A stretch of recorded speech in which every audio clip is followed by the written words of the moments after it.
Hi everyone, thanks for coming to this late Friday afternoon to this panel to listen to leading experts of tribalism and polarization. And I don't think we need to explain for too long why this topic is important, because in almost all the parts of the world we can see that polarization is on the rise. Not only in political systems where the electoral system strongly favors, or how to say, shows towards greater polarization and is able to form two camps that are competing with each other, like in the Anglo-Saxon countries, but we can see it in other political systems, even in the ones where we have a strongly proportional electoral system, like in Israel and elsewhere. And we can capitalize today on the knowledge of an army of good experts on polarization, either from the academic scene or from the political scene. And because we have 6 panelists and also a commentator at the end, we have to be quick like a machine gun. I will raise questions to the audience and I will ask them to respond as quickly as possible to engage in a lively discussion. And let me introduce them one by one and then start the discussion.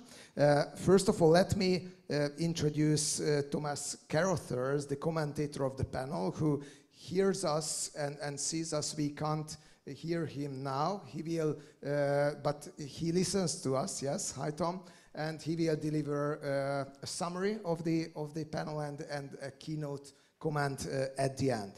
We also have with us online Péter Pomerantsev, a senior fellow at the Johns Hopkins University, and he's really a leading expert not only on disinformation and the interconnections between polarization and disinformation, but also on how to overcome polarization, and he can talk about many research on that.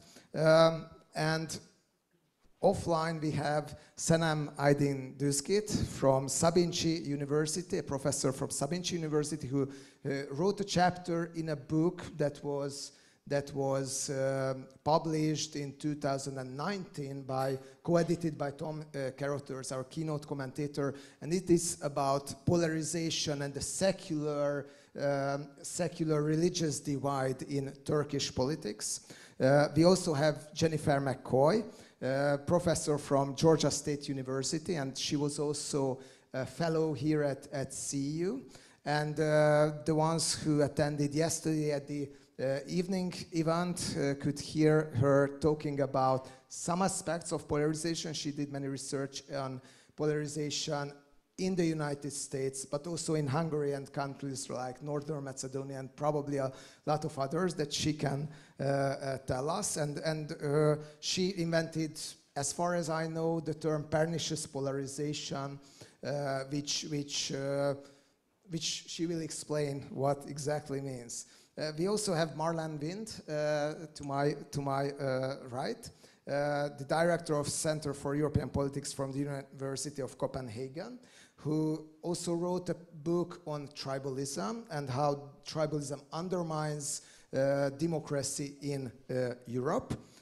Yeah, here it is. Here it is, worth to read. I can recommend you. And last but not least, we have a mayor with us who can talk about the aspects of polarization on the local level and also on the national level from Montenegro. So Ivan Vukovic, who is the mayor of Podgorica, and I've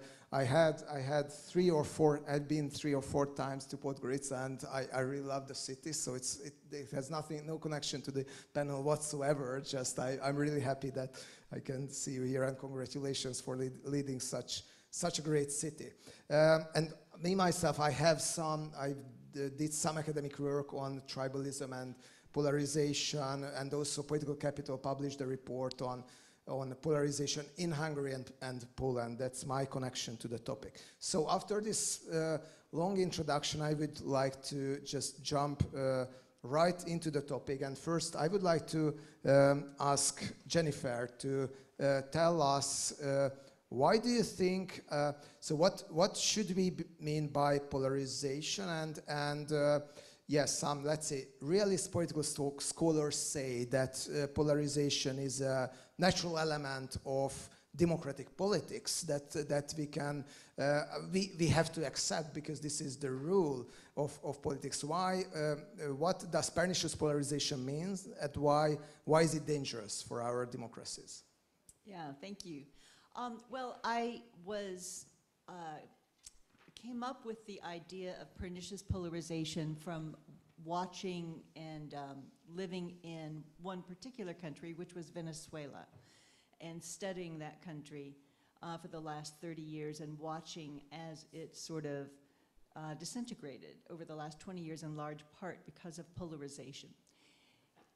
If we think of polarization simply as difference, then it is natural and it's positive for democracy. We want to have a difference in ideas. We want to debate ideas. We can polarize, have different camps around ideas.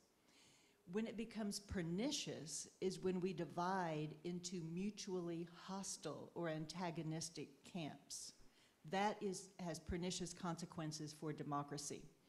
So the way that I think of it, and also with my co-authors, and this was an international group, and my particular co-author, Murat Somer, I should mention, we are thinking of it as a process, a strategy, and when you reach a particular state or equilibrium is what we call pernicious polarization. So it's a process of simplifying politics into binaries. And this can be a political strategy that certain political leaders use for their own gain. But when we simplify politics into a binary choice, then we're forcing people to choose and to form groups of us versus them. And this is a particular political strategy with particular rhetoric of identifying an out-group and an in-group. And this is what can lead to pernicious consequences. And what we've seen is that in many countries, people then sort into these two camps, and it becomes an identity-based political affiliation that can be reinforced with other identities, a religious identity, a racial or ethnic identity, a geographic place, whether you're urban or rural, for example. And when you stack up these identities together, then that means that people associate almost exclusively with one particular political camp. And they lose what they did have with these cross-cutting ties where they would be associating with people in different groups based on their different identities. When we divide into these two us versus them camps, we then begin to see politics as a zero-sum game. And then we become much more threatened. And so every election becomes a threatening event. And it becomes winner take all. And we fear the loss of our identity, of our status, of our benefits. And that's when we're willing to support the violation of democratic norms to keep our guys in power or to prevent the other guys from coming to power. That is when we see, and this is one of the explanations that we see for democratic backsliding, democratic erosion today. Thank you. Peter, I will turn to you now, and the issue of disinformation have came up in many panels throughout the conference as one of the poisons of democracy.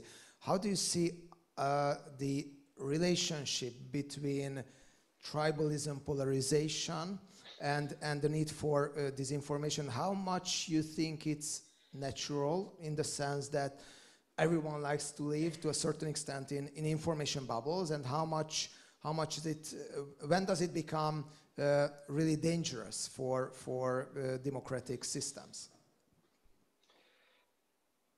So I think the framing of pernicious propaganda that was just used is really gets to the heart of the issue. You know, I think it's important to see disinformation as part of this larger issue about polarized political identities. And also I'd use the word extremism. If we're talking about this as a form of strategy, the idea is to dehumanize the other to the extent where, you know, at the most extreme fringes, they lose their humanity. So in that sense, the disinformation, in terms, if we define disinformation as false content, will help to reinforce those identities. It's both a supply issue, but it's also, as you said, a demand issue. Yeah, where we look for the disinformation that will reinforce these perniciously polarized identities. That's if we look at disinformation as content. Of course, when we're talking about the online dynamic, we largely define disinformation as types of behavior. Yeah, mass coordinated inauthentic behavior, the armies of trolls who pretend to be millions of real people when actually it's one person controlling them. So it's important to bear that distinction in mind. But I think in both those cases, the real issue we need to deal with is not one lie or one false bit of information, but these larger identity blocks that are the result of a propaganda strategy. So when we tackle this issue at the little think tank that I run at Johns Hopkins called ARENA, our research is at arenaresearch.org, we actually try not to get bogged down into little bits of disinformation, which are a symptom as much as a cause, and try to understand these identity blocks much more deeply. We're sort of almost in a race with the propagandists to understand audiences better.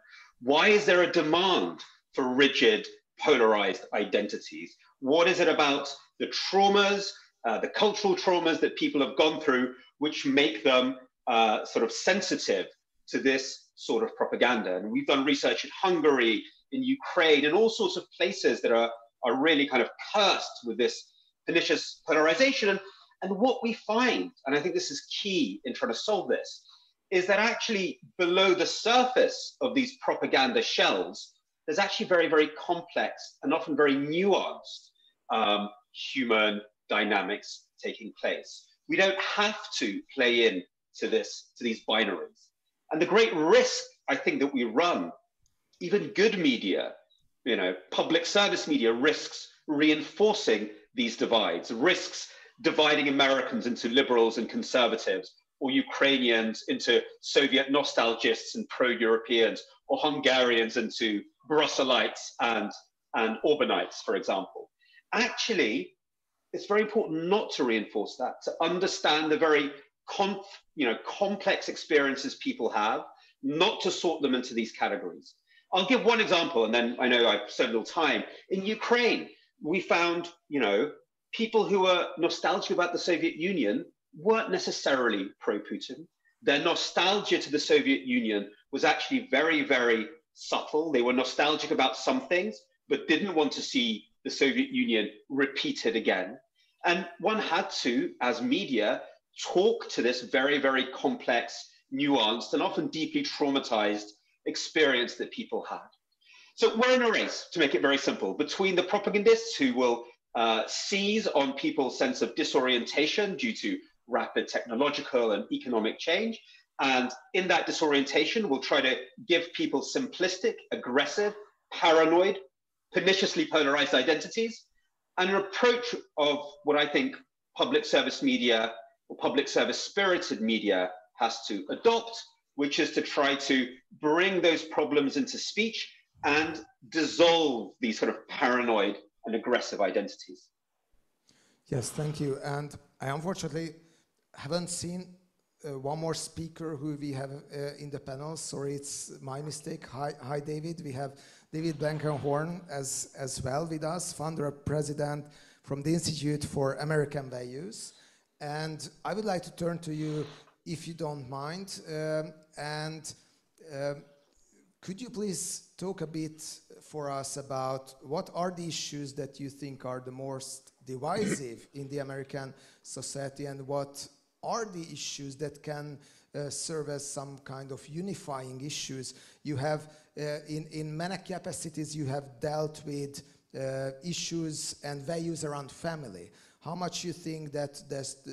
that these issues around family are serving rather as divisive and how much as unifying forces within the United States?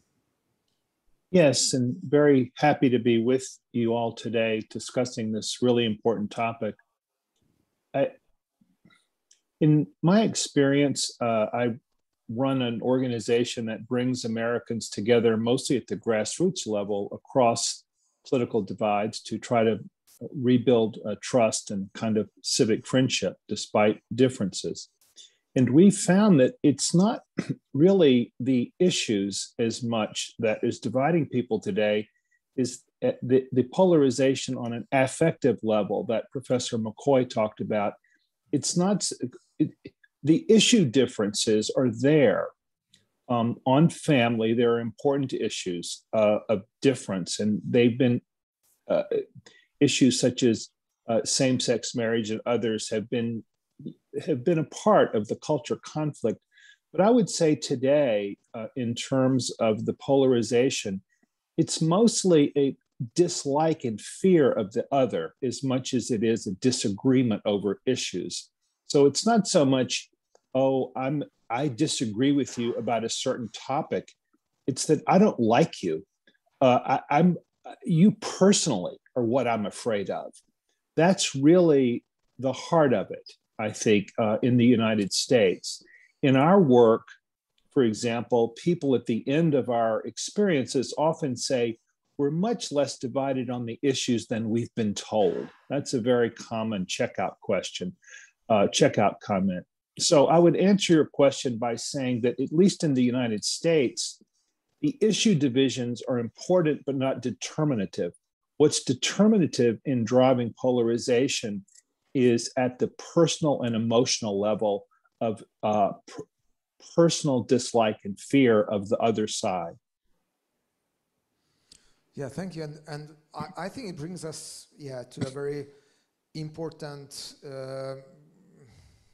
conclusion of this part of the discussion, that yes, the polarization becomes really dangerous, where it overcomes the issues, the topics themselves, but it becomes personal from the abstract, when it becomes personal from the group conflicts and group interest conflicts that are natural in politics. And yes, there are countries where we traditionally say that polarization is not necessarily something new, like in United States or Great Britain. Of course, it's not new either, but we could see in the last few years a very important trend of polarization. There are countries where polarization is a much looks back to a much longer history, like Turkey. And Senem, I would like to ask you, what do you think about the secular and secular religious divide in the Turkish society? How much it is fueled by the rhetoric of the Erdogan regime of the last decades, and how much it's just a continuation of something that has been already there? We all know the history of coups, coup d'etats in Turkey and so on. So how much is it new? How much is it just what it was before? Okay, thank you very much, Peter. Well, let me begin by saying that in the Turkish case, the fault lines, the cleavages in society were there since the establishment of the Turkish Republic. And this cleavage mainly ran along this sort of secularist, Kemalist, Republican elite versus the more religious, rural masses. So the fault lines were there, but the society were not exactly polarized along these lines. The actual polarization of the type which Jennifer rightly mentioned at the very beginning really started to be fostered and built within society with Erdogan. And Erdogan didn't start with this as a ruling strategy from day one. You know, when he came to power in 2002, it was with a more inclusive discourse and strategy, but things started changing in 2007, when he basically built up a rhetoric based on us versus them, where us basically refers to you know, the religious masses, the excluded masses, against the secularist establishment in the military, in security apparatus, and also in certain segments of society. And his argument was that us basically equaled the public will. So he was a representative of the actual will of the people. And that was really the rhetoric which fared very well in elections for him. It fared well in 2000 elections, and ever since then, he used the same rhetoric in every single local election, constitutional referendum, presidential election, and every single general election in which he entered and won. So, and coupled, of course, I mean, this was basically his legitimating strategy. And coupled with that, he also clamped down on opposition, erased checks and balances, curbed all of the media freedoms, and there you had the sort of the centers the stage for a perfectly polarized society, which is what we have in Turkey today. So Turkey right now is, I would say, probably one of the most polarized societies in the world, where if you look at very recent opinion polls, you have data which basically suggests that around 75% of the population would not want their children to be married into families who support the opposing party. Or you have huge divisions also in terms of public support for issues of key national importance to the public. And you have starkly different opposing views.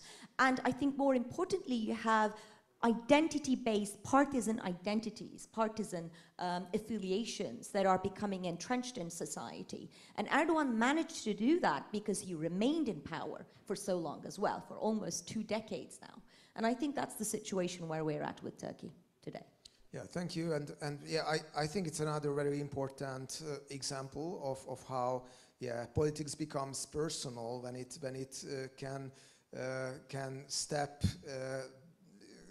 into, and it can separate couples, for example, and in the most heated times of the Hungarian political landscape, there were also polls, for example, in 2002, that showed that there was many cases when romantic relationships were terminated because of political reasons. And also I can just recall some Facebook sites from the 2014-2015 at the, let's say, most intense period of the Ukrainian-Russian conflict, when there were calls in the social media as well that you shouldn't mate a Ukrainian or a Russian and so on. So it can, and in Ukraine, it obviously has an important relevance. So yeah, it's again how politics can become personal.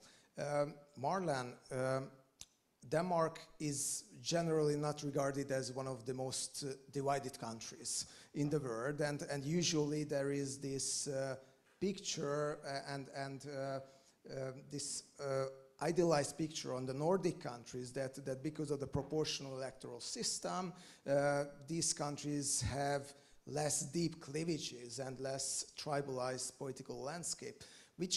Where do you think in Europe polarization is the biggest issue, and where is it the most dangerous, where it poses the biggest danger on democracies and also on the project of European integration? Thank you very much, Peter, for this question. Actually, I have to disappoint you. I think that Denmark has also become incredibly tribalized, and I think COVID was helping us in that direction, so to speak. I think that you see tribalization, as Jennifer and others have explained, as this us versus them rhetoric, very strategically planned. That's also the main argument in my book, or one of the main arguments, that it's so professionalized. It's used deliberately to sort of create these political identity narratives, and we see that in Denmark as well.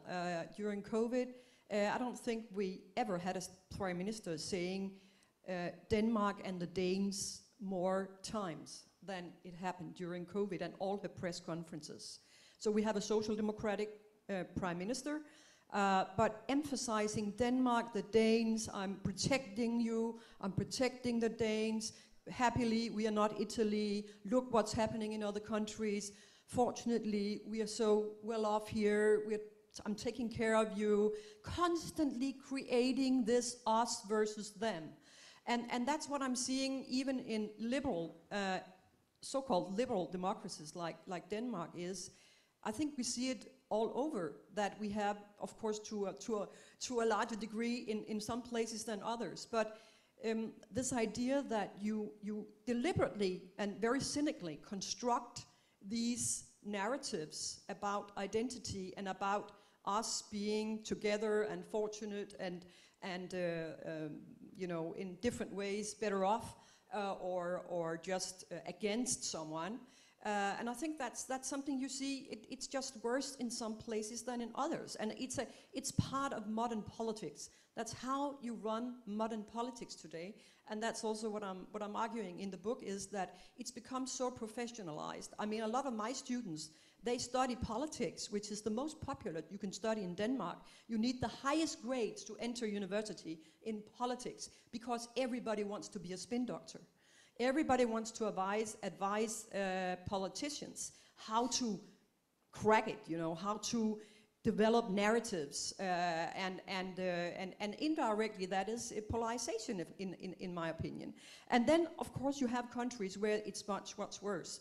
And what you are seeing in, for instance, Hungary, Poland, other places as well, is that you then, below the surface, but I also in my book argue Catalan independence movement, I mean, under the surface of this orchestrating otherness and us versus them, you have this creeping autocratic legalism going on, where you gradually, step by step, change societies. So people are so occupied with fighting the other, right?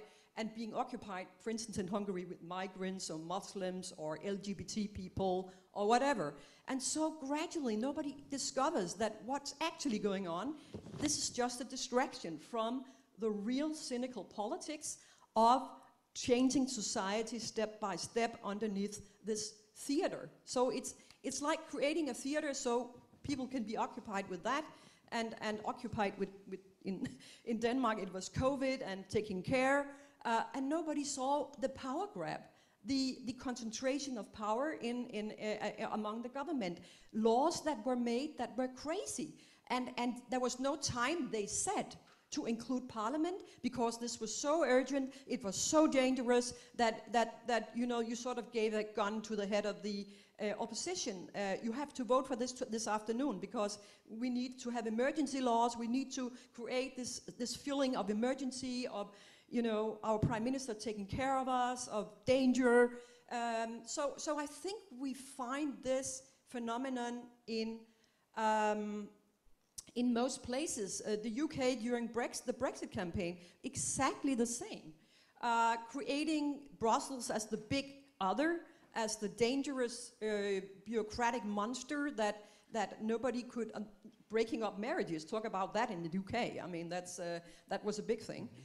So I really think that it's something that has become part of modern politics, and professionalized to a degree that we don't see. Another thing I just want to mention here is the use of social media by politicians, also liberal politicians, or former liberal, or, you know, semi-mainstream, let's call it that. For instance, again, our prime minister using, not wanting to communicate to critical media anymore, because they might ask you some bad questions, right? So she moves to Instagram and Facebook and posts pictures of herself cuddling the dog, you know, rubbing her windows. You know, she wants to show that she's just an ordinary person. You know, what kind of coffee does she drink? Constantly making small narratives on social media about her and what kind of person she is. So I think that in some countries it's big billboards, like in Hungary, it's big billboards of Soros and the Jean-Claude Juncker, I remember those, along the highways. And in other countries, it's social media. It's used, it's campaigns, but it's always about the same, building up a story of you as the big protector of the people, and the other is the intruder and the one that you have to to be afraid of. So I think that it's unfortunately something that is embracing us all, and that we really have to be aware of. It's crucially important that, yes, the one reason why polarization is on the rise, that it sells well politically, and yes, in Peter's book we can also read many examples from all over the world, from the US to the Philippines, on how pundits and political consultants are getting obsessed by polarizing narratives, and unfortunately the feedback from many elections is that they can be surprisingly or not surprising, but really successful. So this kind of centrist campaigns simply seems that they went out of fashion, and it's probably a fashion trend, but seems to be a rather persistent one. Mayor Vukovic, I would like to ask you about your experiences as a mayor from a country from the Western Balkans that is traditionally known for its divisions, and the issue of the independence in Montenegro has been a divisive issue even since the independence of the country and the referendum in 2006, even if the majority is clearly on the side of independence. And everyone who follows the world news could see the scenes in Cetinje in the last weeks, where there were some violent clashes over the enthronement of the new head of the Serbian Orthodox Church and the visit in Cetinje. So I would like to raise a general question: how do you see the issue of divisions in Montenegro? Is Montenegro more divided now than back to, let's say, 2006 in the time of the independence referendum, or it's just on the surface, or this was rather an extraordinary moment? Well, first of all, thank you for having me on this panel. I'm very happy to be in Budapest. I'm the mayor of the capital city of Montenegro, and only yesterday we joined the Free Cities Pact, and I think it's a great initiative, very much needed at the time that we live, due to all the reasons that have been brought up already. In addition to that, I'm also someone who's a proud CU alumni. This was a place where 7 years ago I got my PhD in political science, down the street at the beautiful Nador 9 building. In the meantime, a lot of things have changed, many in a negative direction, unfortunately. So the university itself has changed its location, and it breaks my heart, honestly, because I know how much it meant to me and hundreds of my fellow peers. I don't think I would become the youngest mayor of a European capital city in 2018 had I not been a student of CU previously. So it makes me happy to see that its mission continues, and I look forward to the day when it will come back to Budapest, because with all due respect, I think this is where CU belongs. Back to your question, the Balkans has always been synonymous for many of the things that we're talking about today. There was even a term, Balkanization, which was often used in literature to describe all the political trends, leading to instability, rising tensions associated with nationalism, chauvinism, and such. For a good reason, knowing what happened back there 30 years ago. But having said that, I'd like to say that we had a good period. Maybe 10 years ago, things looked much better, and the European perspective of the region was much more tangible. Unfortunately, I think as a part of global trends, the rise of populism, that we started regressing, and that's the trend that from the last year on you can follow in my own country, which is Montenegro. Montenegro is one of the smallest countries in Europe. It has a long statehood tradition. It was internationally recognized even in Congress in Berlin, 1878, and then it lost its statehood, through these various Yugoslav experiments throughout the 20th century. Finally, renewed its independence in 2006. The result was 55.5 versus 44.5, so it tells you a lot about the how divided our society was even on this very basic issue of whether we wanted to have our own state. Ever since Montenegro progressed finally, I mean, with all the challenges that pretty much follow political development of similar countries, including, the need to fight organized crime, corruption, the need to strengthen state institutions, improve the rule of law. But, essentially the course was very good. It was a kind of pro-Western orientation of the country. We declared joining NATO and EU as our top foreign policy goals, and we've achieved one. So in 2017, Montenegro became a NATO member state, and in the meantime, we opened all the negotiation chapters with the EU. So the general course of development of the country was good. But then in 2020, the ruling party, which by then had never lost elections, so there was a political specificity of Montenegro. We had one party ruling for 30 years. Well, that party lost. And a coalition of heterogeneous political forces, predominantly organized by a Serbian Orthodox Church, came to power in Montenegro. Why am I mentioning Serbian Orthodox Church? Because it's a meeting point, in addition to its legitimate religious role, of course. Politically speaking, it is a meeting point of all of those socio-political forces in Montenegro that essentially have never accepted Montenegro being an independent state. So for a year now, we've had a government which officially is pro-European and serves Montenegro national interest. In essence, it is supported by a coalition of parties, most of which are anti-European, that are pro-Russian, and that are completely controlled by the Serbian regime of Aleksandar Vučić. That creates a lot of tension in our society, because our society, as other Balkan societies, is ethnically heterogeneous. So one of the best things about Montenegro is its civic identity. So we tried to build it over the last 15 years successfully. This government on the other side is the only one over the last 20 years where you don't find representatives of minority peoples, meaning Bosniak, Muslims, Albanians, and Croats. That tells you a lot about the character of political change that took place in Montenegro last year. So everything that you get to read about of the last couple of days and weeks, these are consequences of the processes that we're witnessing.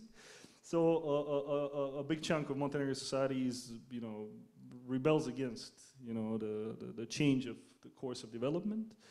And again, unfortunately, and one thing that makes the whole situation very complicated is the role, I go back to that topic, of the Serbian Orthodox Church, which is very influential. And unfortunately, its new leader in Montenegro, as well as the rest of the clergy, these are the people who don't recognize Montenegrins as an independent nation, who think that we're a branch of a wider Serbian ethnic group. And God willing, this mistake that happened in 2006 with Montenegro becoming independent will be corrected, in the near future. So there is a tension. We have a very slim majority in the parliament for this government. It's 41 MP versus 40. There are a lot of tension within the ruling coalition, to the point that, the last couple of days we were reading about the plans for reconstruction of the government was formed December last year. We're hoping to have early elections and pretty much to bring the country back on the right track. Don't think of this as a local issue, because the same line of division you find in other Western Balkan societies. And it's the line dividing those who want the region to join the EU, who believe in European values, multi-ethnic democracy, civic identity, etc., and those who would like to bring the region back to what they understand as its historical roots, and that would have disastrous consequences. And I think our experience of the 1990s proves that in the worst possible way. So I would advise anyone to keep an eye on the region. And back to the previous question, I think that is the part of Europe where we could see the most dramatic circumstances of the pernicious polarization. Yeah, thank you. In the next round, I will ask you about what are the ways of local politics that you can use to treat or overcome the polarization. But right now, let's go a bit back to the United States, and I would turn to you, Jennifer. What David Blankenhorn told us that it's polarization in the United States is not so much about issues than about emotions and affective and built around identities. In what ways you can see in the American society that it's becoming increasingly polarized? So how I mean, I don't want to go too deep into the issue of how to measure polarization, but what are the ways just for the audience to understand what we are talking about, in which you can grasp that? There were a few things already mentioned. Personal relationships are broken, and antagonisms even on the family level. What are the other consequences that you measured? For example, the relationship towards the political institutions and how they should operate. Yeah, there are some really important consequences and sort of symptoms to look at for polarization. So besides the interpersonal things that David Blankenhorn talked about, which, you know, we always say in the United States, you can tell when we're very polarized when people are afraid to go home for Thanksgiving dinner, because you're going to have a very contentious discussion with your uncles and your grandparents and your sisters. And so that's, you know, and we've been seeing that, and that's what I really appreciate Better Angels that David's leading, you know, working on this. That's at the interpersonal level. At the institutional level and between, and especially among political elites, of course, this is important to make democracy function. And as we heard in the last panel, you know, some of the panelists were quite pessimistic about the future of the United States as a functioning democracy. So one thing we see clearly and can measure is willingness to compromise. And we see the political parties in particular as unwilling to compromise. And we see the citizens, when you ask them in public opinion surveys now, increasingly unwilling to compromise because they believe that means selling out their own values and their own identity. One of the things you asked me at one point, Peter, was, is it symmetrical or not? And here we do see polarization is symmetrical at the societal level in terms of there's an equal amount of distrust and dislike. In questions like Senem raised, do you want your child to marry someone from the other camp, or even to play with somebody from the other, you know, camp? Yeah, Americans are we're equally dislike and distrust each other at that level. But at the political level, the willingness to compromise or to obstruct for partisan interests, I would say, is asymmetrical. And that polarization as a political strategy was really led by the Republican Party as a means to grow back in the 1970s and 80s and attracting particular populations to expand the party. But as a political strategy in the 1990s, when the Republican Party gained a majority in the Congress for the first time, and under one leader, Newt Gingrich, took a particular tactic to be confrontational and obstructionist. And we saw that continued and repeated. It doesn't mean Democrats never obstructed, they certainly did. And this is a very important part of the dynamic of polarization, is what does the opposing party do? Do they reciprocate and deepen it, which can drag a country down, and which, you know, I advise you to avoid that temptation. But what we saw was the Republican Party, again, with the election of Obama, Barack Obama, then saying explicitly, we will not compromise, we will not negotiate your important legislation. We will simply try to obstruct because we don't want you to have any wins. And so we've seen an asymmetry in the willingness to do this to protect partisan interest over national interests. But this is another one of the pernicious consequences and signs, symptoms, or that we can measure that you're talking about, Peter. And the second one I'll just mention very quickly is when you have institutions of accountability, of oversight, so for example, impeachment in the United States, that is meant to be a means for Congress to have oversight over the president.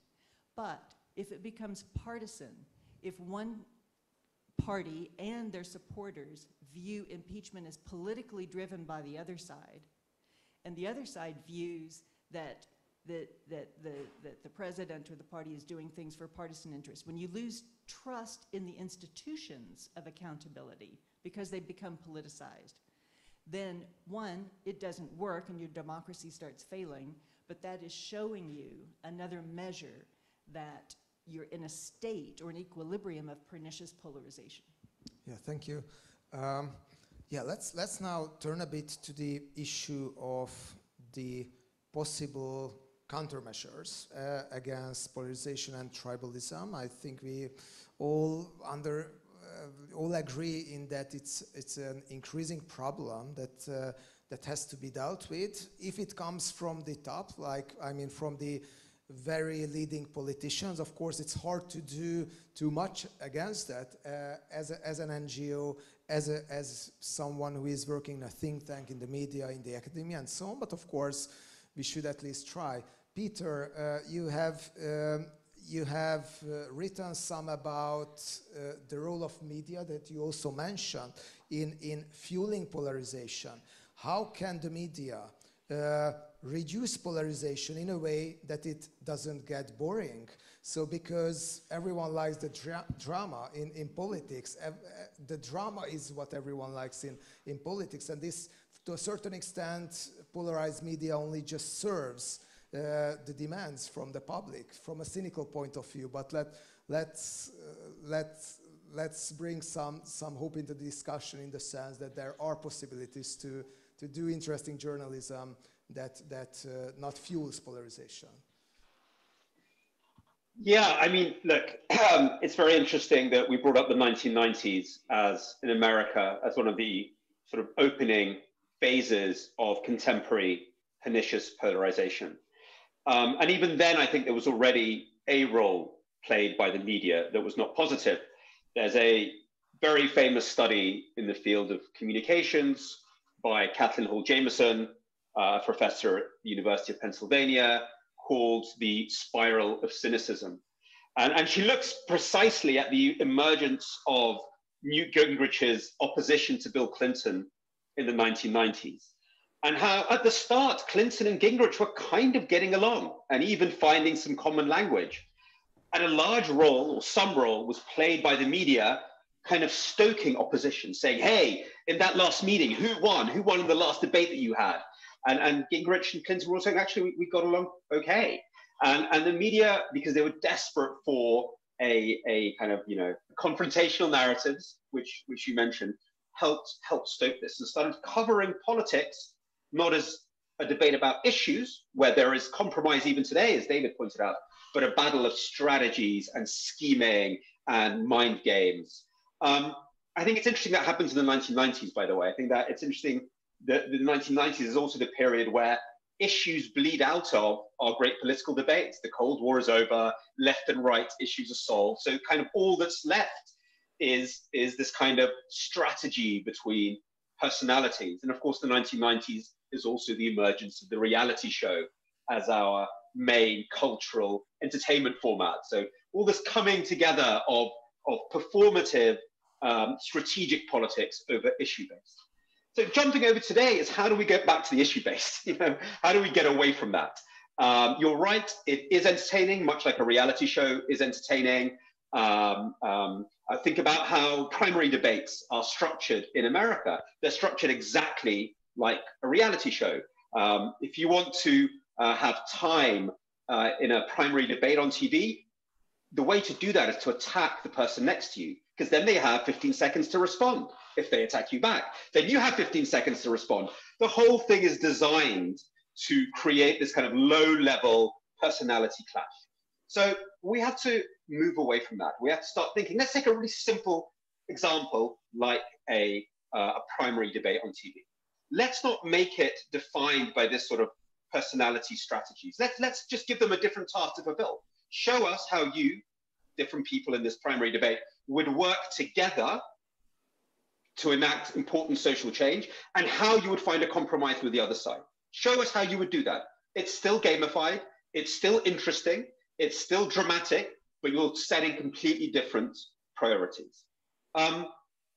Look, you know, it is true that people have a need for confrontation and some of this kind of low-level, almost tabloid type of friction. But we also have a need to work together to show how compromise has reached, to show how progress has reached. Those are also very, very, very deep needs. The one thing I would say, though, we're also suffering under the tyranny of the economy of likes and shares online, which even more than ratings figures tends to accentuate low-level conflict. So I do think that the media that would be able to return to an issue-based politics would probably need a respite from that very short-term profit-making motive. It might be very, very profitable in the long term, but in the short term, it does need a sort of gap, a sort of space. And, you know, I think traditionally as societies, going all the way back to, I don't know, the village green in a village, we do need these spaces, the ancient Athenian agora, which are kind of communal spaces where we discuss, debate, and storytell about our societies and politics. So I do think we need this sort of space where we're not suffering under the tyrannies of getting likes and shares on Facebook. Okay, thank you. Let's go back a bit to Turkey. Sam, do you see any unifying issues in the Turkish society? I know that, I mean, of course, when politics is really bitter, then the main, let's say, first thing in the mind of politicians and even observers of politics, not necessarily how to overcome polarization, but how to defeat the government versus how to defend the government. But still, are there issues that can, or topics in everyday discussion, for example, in dinners, family dinners that Jennifer mentioned, that come up as topics that can, let's say, at least pull over the polarization and can serve as a common platform for discussion, or where values are more united in Turkish society? Yeah, thank you. Well, there are actually. I mean, there is some recent research which suggests that there are certain areas, policy areas, issues, where there's a certain degree of convergence across society. But those issues are more about the fears of society. That is, they converge on their fears and anxieties, such as inequality, economic inequality, such as fear of unemployment, this precarity issue that's been discussed also in the previous panels. Terrorist threats, which obviously is a major issue in Turkey, given the region which Turkey inhabits, and also a negative area of convergence, but immigration. The issue of migration, given the fact that Turkey today hosts around, more than 3 million Syrian refugees after the onset of the Syrian civil war. So there are certain issues, but of course the difficulty in such a polarized landscape is to convince the voter that the opposition will be able to govern well enough to respond to these anxieties or fears or issues in an effective manner. And I think this is a challenge, but to some extent we see that the opposition is learning in talking about these issues and not necessarily responding to Erdogan's attacks regarding identity, or trying not to feed into that Kulturkampf, as is also referred in the literature in Turkish society. And one of the reasons, I think, as to why in the local elections the opposition coalitions have been so successful in major cities like Istanbul, Ankara, Izmir, but elsewhere also in southern Turkey as well, is because they have used that message effectively. Basically, we're not tackling Erdogan, in a personal sense. We're not going to talk about identity. We're not going to fall into that polarization trap, which Jennifer has also just mentioned, but we're going to talk about inequality, we're going to talk about redistribution, and we're going to talk about it while we're expressing respect for the other part of society, respecting their dignity. And that's where the sort of the so-called radical love campaign was launched in Istanbul as well. So, I mean, it's basically a more positive sense of populism. It's still a populist strategy, but some colleagues of mine have referred to this as a type of inverted populism, whereas the positive aspects are taken, are reframed, and there are still the people versus the corrupt elite, but the people here correspond to like 98% of the population, whereas the corrupt elite is basically the cronies of the government and parts and elements of that major patronage system that Erdogan has created. And I think that had a resonance. Of course, that wasn't the only reason they won. You know, failures of AKP in governance, there are other issues, the coalition building, of course, was a very important part of the story.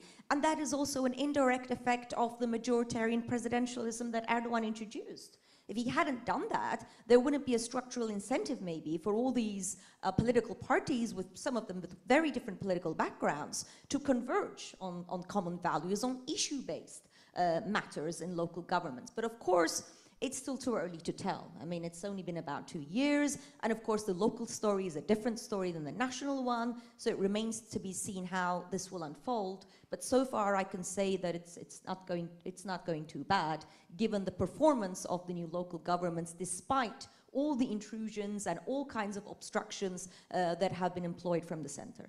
Yeah, thank you for mentioning that, and I think it reminds us a bit to what happens in Hungary in terms of the conflict between the central government and the municipalities. And it's good that you mentioned that there are these angelic ways of learning from populism. It comes a big back to the thought that Zsolt Enyedi yesterday mentioned in a panel, that there are things that have to be learned by the populists, and for example, effective mobilization is definitely one. This radical love campaign you mentioned might be a good example for that. Let me right now turn to the audience and then come back to the rest of the panels, and then to Thomas Carothers to say the final words. So we will have only time for one question, so the quickest participant can raise it. No? If there are no questions, okay, then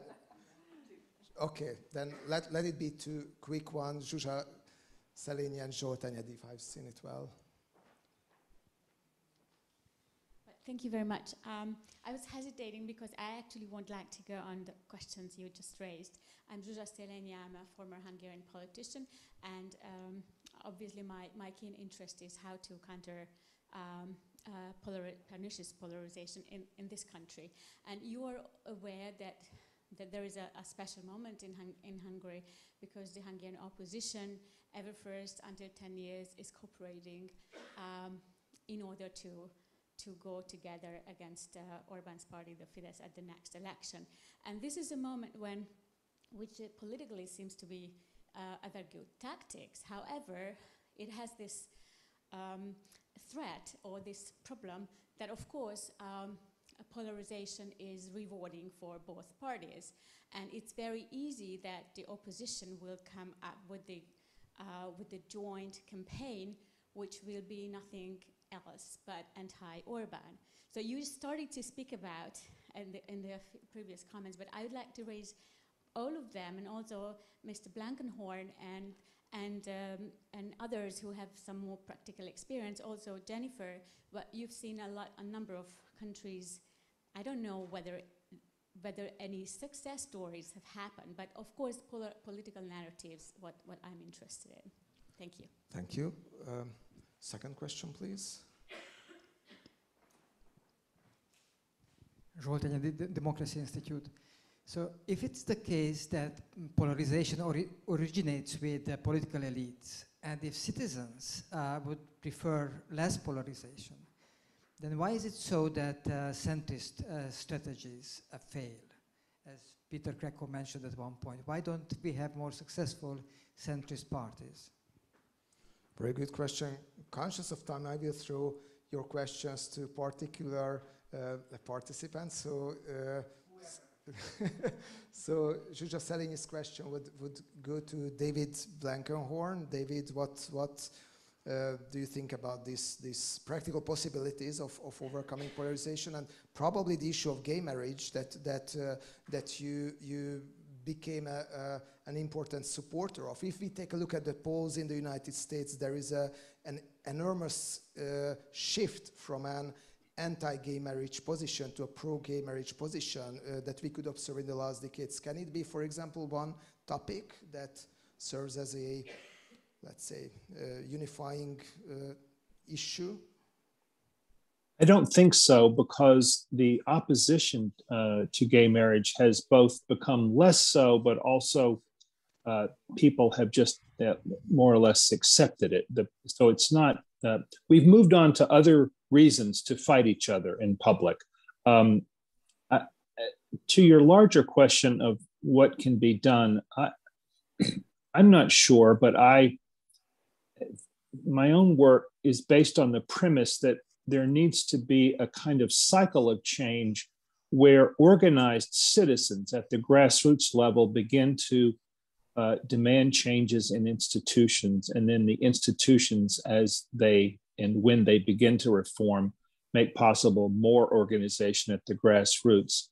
I don't think it's as likely that change will occur from the top, where people who are in positions of influence get a change of heart or have a conference or something. I think what I think is most likely to make a change is at the civic level, where people rediscover a civic friendship and then begin to demand change from the institutions. This is a difficult thing to do, but I think it may be the most promising strategy.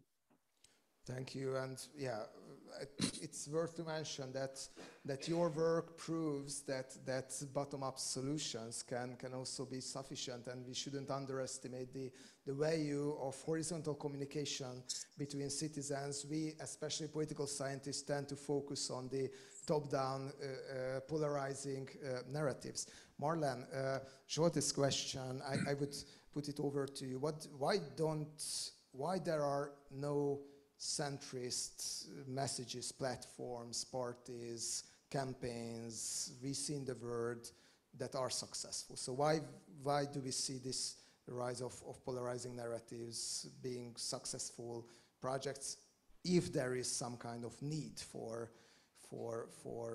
getting connected to peers and other citizens? It's a very hard question. I think I would be a rich person if I had the answer to that.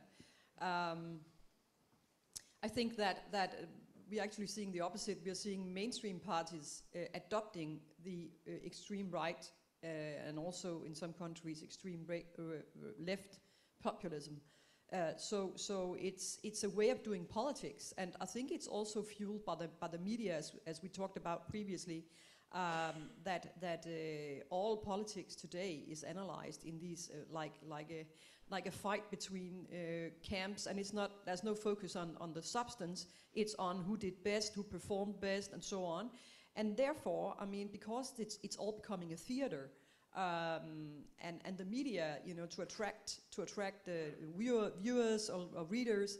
It's also a business that is really in trouble, right? Who wants to pay for news anymore? So I think it's a bad cycle we're in right now, where it's very hard to really step out of this this kind of vicious circle.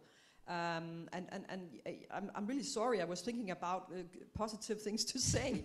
I think it's very hard, but. The fact that even, as we heard this morning, even Michel Barnier, who's been selling Brexit, trying to fight for, you know, European values vis-a-vis the Brits are now using, you know, sovereigntist language to win the presidential election in France, shows that it's a trick that is used, and it's used all over the place. So I think if we could convince the media to be a little bit more boring. I actually prepared because I thought about one of the questions you asked me was about how do you is there some way we could, what country would be, you know, I would say the most boring country is probably Germany, in the sense that they are not afraid of discussing long hours on TV about topics, you know, serious, digging in. Maybe nobody watches, I don't know. But I mean, and Angela Merkel, I mean, she's always presented as this incredibly boring, but nevertheless trusted politician. She was not so good in terms of Orban and rule of law, and I just wrote an ed-up about that. That she was a very trusted and very solid person for Europe, but she disappointed a lot of us who are in this discussion because she was afraid to push, as her former finance minister Schäuble said in an interview recently, we should not teach anyone about democracy in Germany. So I think that's part of the explanation why, yes, the boring part, I think we need more boring politics and journalism. Maybe it doesn't sell, so it's probably a dead, you know, horse, nobody cares. But I think that the whole way that journalism feeds into politics, and it's becoming this, you know, it's becoming big business, is one of the reasons why we have ended where we are right now. So maybe the Commission, maybe the EU could you know, put some money into critical, into more boredom. Into more boredom, into more, I mean, into more, you know, journalism that is committed to, of course, not say something specific. It should be critical and free and so on. But I mean, we need media that are not dependent on selling, you know, these narratives and identity political fights between politicians. So we need some solid journalism about politics, and we need more boring politicians who are at the same time. Of course, I think actually you can convey arguments that are boring or sensible, but perhaps learning to do it in a way that is cunning and really. I think we do actually have some examples of that. So yeah, that would be my. Ivan? Maybe just along the lines of what Marlene spoke about, in addition to what Zsolt brought up last night, you know, talking about the need for mainstream parties to actually focus on what most of the people care about, you know, just and counterbalance populist uprise in this way, rather than focusing on niches. I also think that we need to pay attention to the crisis of political leadership, which is obvious all over Europe. Unfortunately, most of these populist leaders are not only more authoritarian, but are often perceived as more authoritative and more authentic. So if you would compare this generation of European political leaders with those people who created EU back in Maastricht, or not to go... They were boring. They were boring, but people trusted them, people have faith in them. And you know, I think much of what we're experiencing at the moment is a direct consequence of the lack of trust in those who are in charge. Yeah, thank you.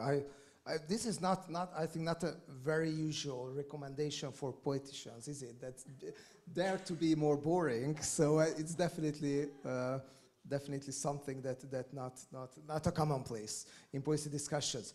Thank you for all of you. I would like to turn right now to Thomas Carothers, who is the Senior Vice President of Carnegie Endowment for International Peace, who have written and edited even books and wrote a lot about polarization in the United States, but also from a global perspective. So, Thomas, if you could share us your summarizing thoughts.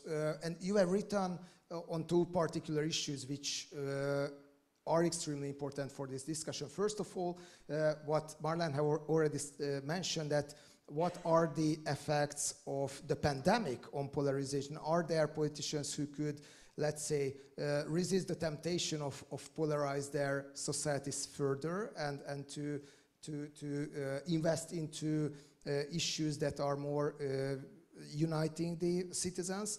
And the other one is that what could be the ways of polarization. As I've heard, Jennifer will be cooperating with you and Carnegie on finding the best practices against tribalism and polarization. Hope it won't be a very short set of best practices, but please tell us about the possibilities of overcoming polarization from a policy perspective.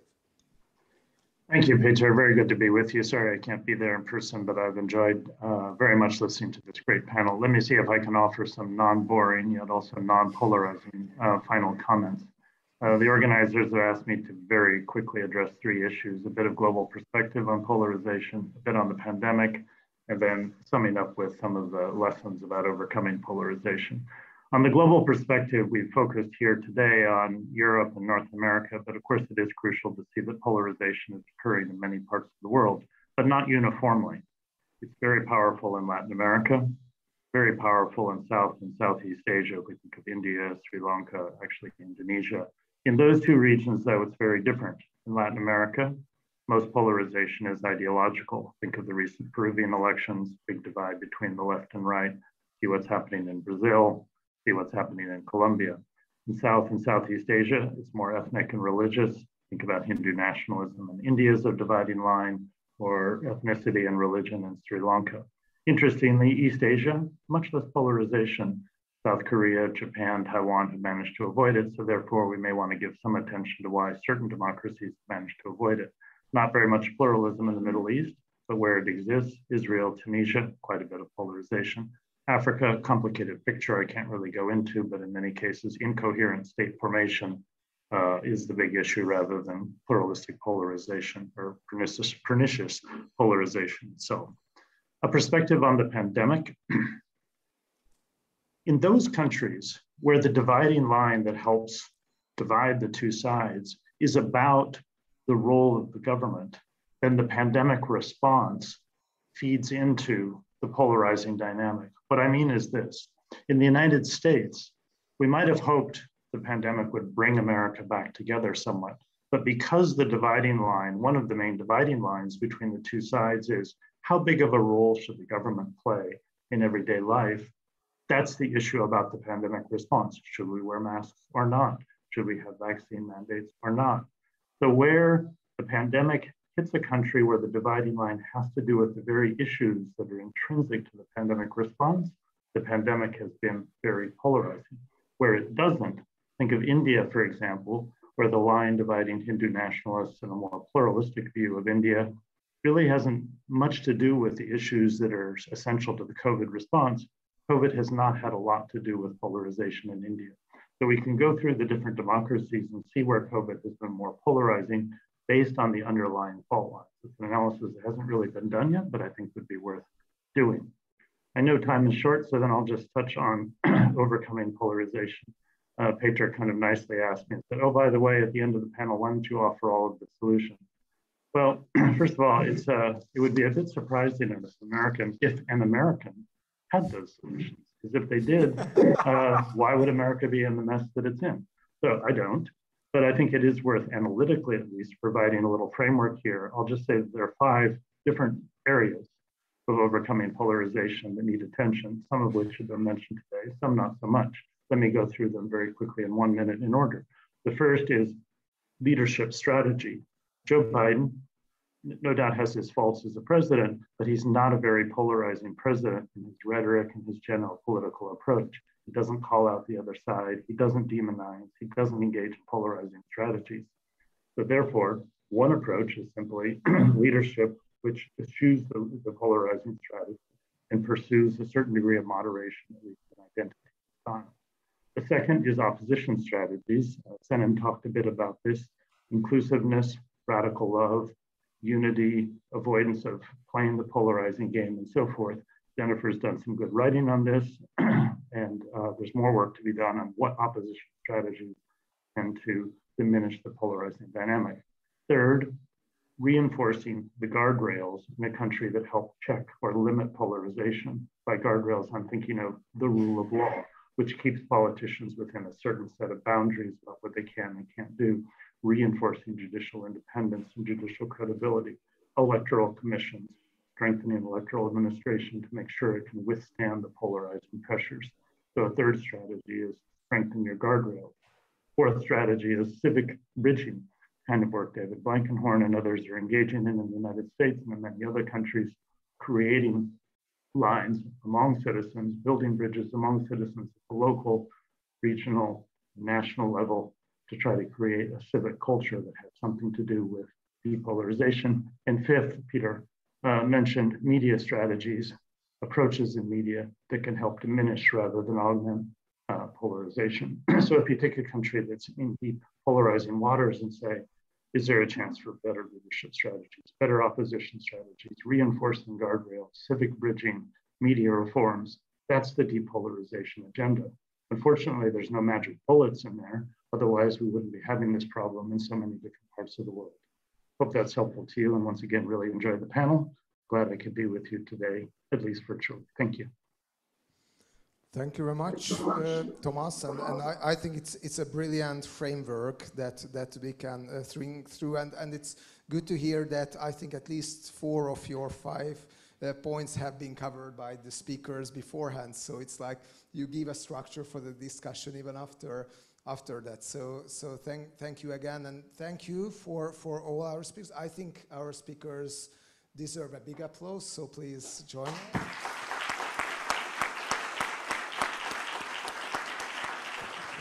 Thank you. And I think everyone deserves a good coffee that will be served outside, but stay with us because there will be other good panels coming as well on smart city solutions and also on city diplomacy. But I would give over